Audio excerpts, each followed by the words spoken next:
मैं आपको बताना चाहता हूँ कि ये एक नाटक है, हालात सामने है मुंशी प्रेमचंद जी का। तो जो आजकल हमारे साथ हो रहा है या हम लोग नहीं देख रहे हैं, उसके बारे में आपसे हम आपको एक्ट करके दिखाएंगे। सब आपके आगे कहानी आएंगी और इसका किसी भी व्यक्तिगत मामले से कोई लेना देना नहीं है, कोई भी भाई और या कोई भी बंदा इसको अपने दिल से ना ले। तो शुरू करते हैं। तो साथियों, तो आज सब लोग नाटक देखने आए, लेकिन कौन सा नाटक? खेल, तमाशा, हंसी या फिर ऐसी कहानी जिससे आप रोज परिचित रहते हैं, यानी कि पुलिस जुर्म, भ्रष्टाचार, महंगाई, बलात्कार, धर्म, जाति या फिर देश को बेच देना। कहीं दोस्तों ऐसा तो नहीं कि जिस समाज में, व्यवस्था में हम जिंदा हैं या बेजान मुर्दों की तरह जीने के आदी हो गए हैं, या फिर हम देखना या सुनना ही नहीं चाहते हैं। तो दोस्तों, इसी खामोशी को तोड़ते हुए मैं आपको लेकर चलता हूँ जिंदगी की हकीकत में। तो पेश है आपके सामने नाटक हालात सामने है।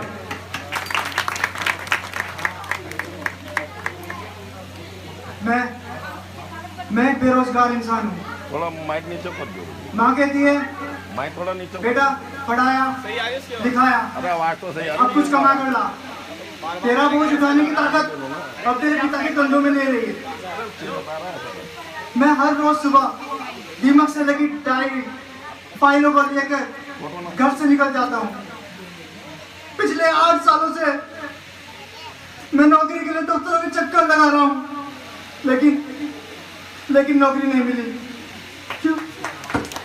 क्योंकि मेरे पास ना तो देने के लिए घूस है, न सिफारिश और ना इनमें ना देने के लिए जिस पैसा करने वाली लड़की। हाँ, अगर मेरे पास कुछ है तो वो है मेरी बूढ़ी माँ की जिंदगी, मेरे बाप की मुरझाई आंखें, टूटी हुई चप्पल और एक मुर्दा जिंदगी।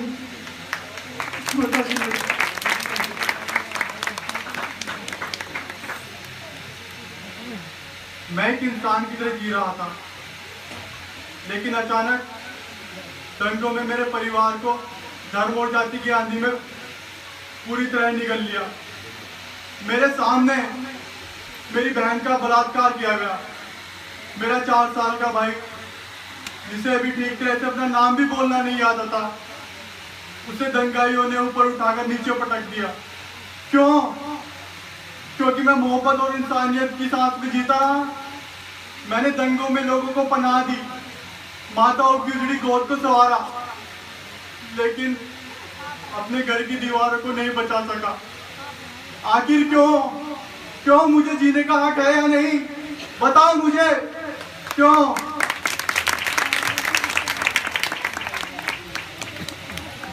मैं आज की शोषणकारी व्यवस्था में पीसता हुआ दर्द से लपेटे एक मजदूर हूँ। दिन भर की कड़ी मेहनत और मालिकों की गालियां सुनने के बाद जब घर पर लौटता हूँ तो सोचता हूँ, तो ऐसा लगता है जैसे बोझ को ढोते ढोते जवानी में ही बूढ़ा हो गया हूँ। एक तरफ मालिकों की देखभाल और दूसरी तरफ मजदूर के नाम पर दुकान चलाने वाले लोग, दोनों ही अपने अपने तरीकों से हमारा खून चूसते हैं।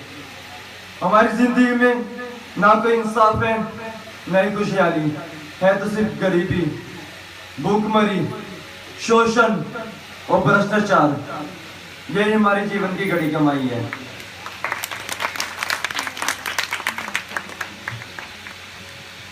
खेतों में हल जोतना हो या फिर अनाज उगाना, तपती धूप हो या बारिश, बस एक ही लगन है कि सभी लोगों के चेहरे पर खुशी हो और सभी स्वस्थ रहे। यह एक इंसान की इच्छा होती है। लेकिन बढ़ती महंगाई, सत्ता की दलाली, सामान की कहर और ऊपर से खेतों को बर्बाद करने के लिए डंगल का डंडा हमारी फटी धोती और लंगोटी को भी खा गया। ये सब क्यों? इसलिए कि हम खेतों में अनाज पैदा करके लोगों को जीवित रखते हैं, अपने तन और पेट को काटकर लोगों के जीवन में खुशियां लाते हैं।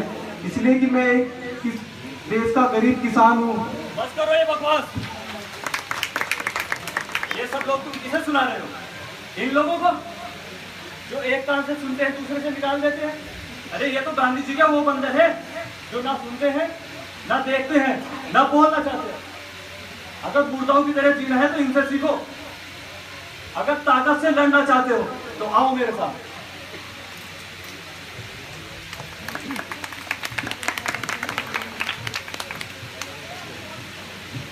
सभी भाइयों बहनों को मेरा नमस्कार।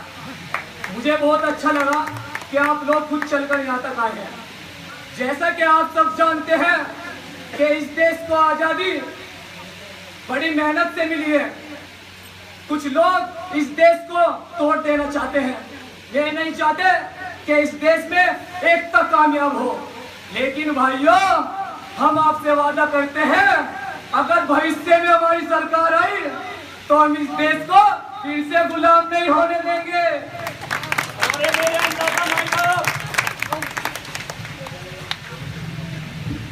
अरे कौन है, कहां से आया? सरकार, ये तो जनता है, जनता। ओहो, ये जनता है, हमारी प्यारी जनता, हमारे देश की जनता। अरे अब तक कहां थे तुम? सरकार, आपके दर्शन तो साल में सिर्फ एक बार ही होते। जब से आपकी सरकार बनी है ना, अब तो उजड़ गए माई बाप। हमारी तो बेटी के साथ बलात्कार किया गुंडों ने, उसे मार दिया। और जब हम पुलिस में रिपोर्ट लिखाने गए तो उल्टा हमने मारा। और कहा पुलिस रिपोर्ट नहीं लिखती, बल्कि उसे थाने में उठा के बंद कर देती है। अरे जनता, अब तुम ही बताओ कि पुलिस को एक ही काम तो नहीं रहा कि वो तुम्हारी रिपोर्ट ही लिखती रहे। अगर तुम्हारी बहन के साथ बलात्कार हुआ है तो हम उसकी जांच कराएंगे और रिपोर्ट आने पर मुलजिम के साथ सख्त कार्रवाई की जाएगी। लेकिन सरकार, हमारा तो घर ही उजड़ गया, खाने को रोटी नहीं है। कुछ तो रहम करो सरकार, कुछ तो रहम करो।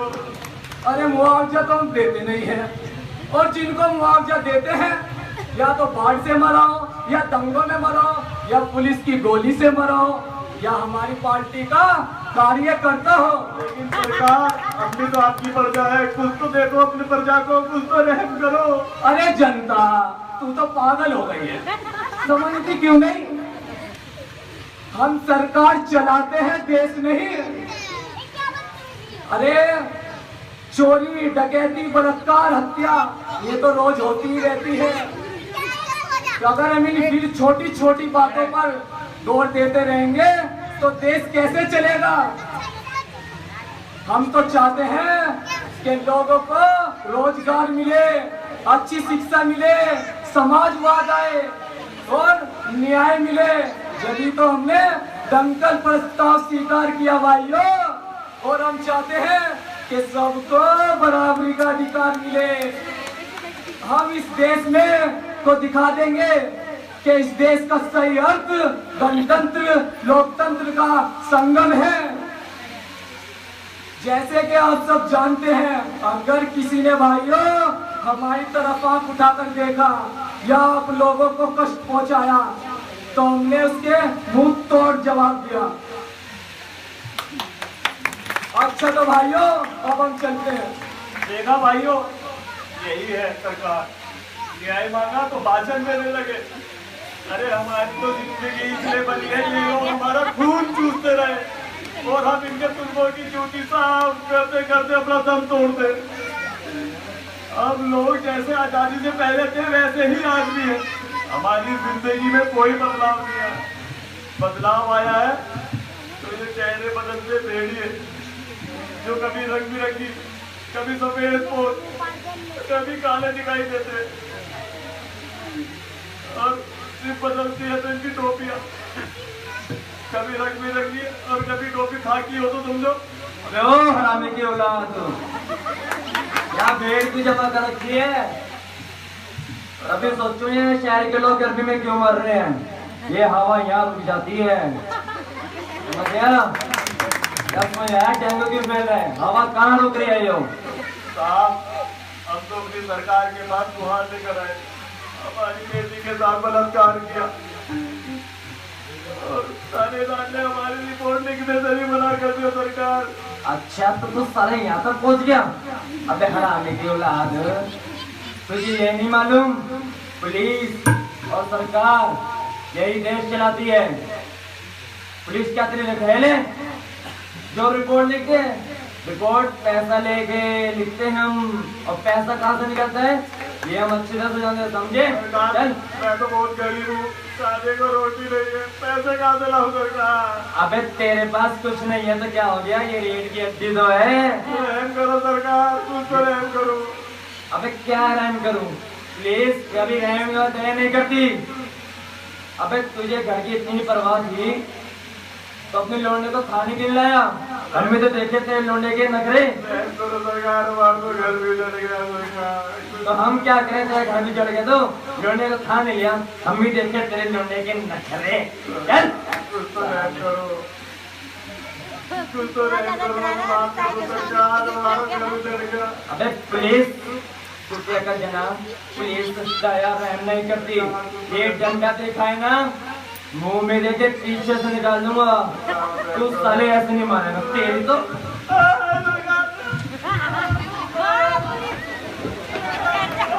अरे ये क्या हो रहा है? अरे ये क्या हो रहा है? सरकार, ये तो जनता है, जनता, ये तो अभी भी जिंदा है। ओहो, फिर से मेरी सवाल, अरे ये अब तक मरा क्यों नहीं? सरकार, जो कुछ भी हो सरकार, जो आदमी भूख से मरता है वो तड़प तड़प कर ही मरता है सरकार। मैंने तुमसे मौत की परिभाषा तो नहीं पूछी। अरे तुमको ख्याल भी है कि टॉमी ने 4 दिन से कुछ नहीं खाया? जाकर उसे कीमा मक्खन दूध जाके खिलाओ। सरकार, आप तो जनता के सेवक हैं, मुझे आपसे इतनी फुर्सत नहीं मिलती कि मैं कुत्तों को भी देख सकूं सरकार। अरे चुप रहो, मैं तुम्हें भी देख लूंगा। सरकार, मगर ये तो मर गया। भाइयों, मुझे बहुत अफसोस के साथ कहना पड़ रहा है कि आज भी एक गरीब जनता का कत्ल हुआ, लेकिन हम आपसे वादा करते हैं अगर हमारी सरकार आए या चली जाए, इसकी सादत बेकार नहीं जाएगी। हमारी सरकार एक आलीशान स्मारक का निर्माण करेगी जो आने वाली पीढ़ी जनता का संघर्ष याद कर सके। मरने वाले के परिवार को एक सरकारी नौकरी और 2 लाख रुपए का चेक दिया जाएगा। भाइयों, जय नफस नफस कदम कदम, बस एक फिक्र दम बदम, घिरे हैं हम सवाल से, हमें जवाब चाहिए, हमें जवाब चाहिए। इंकलाब जिंदाबाद, इंकलाब, इंकलाब, इंकलाब जिंदाबाद, जिंदाबाद, इंकलाब।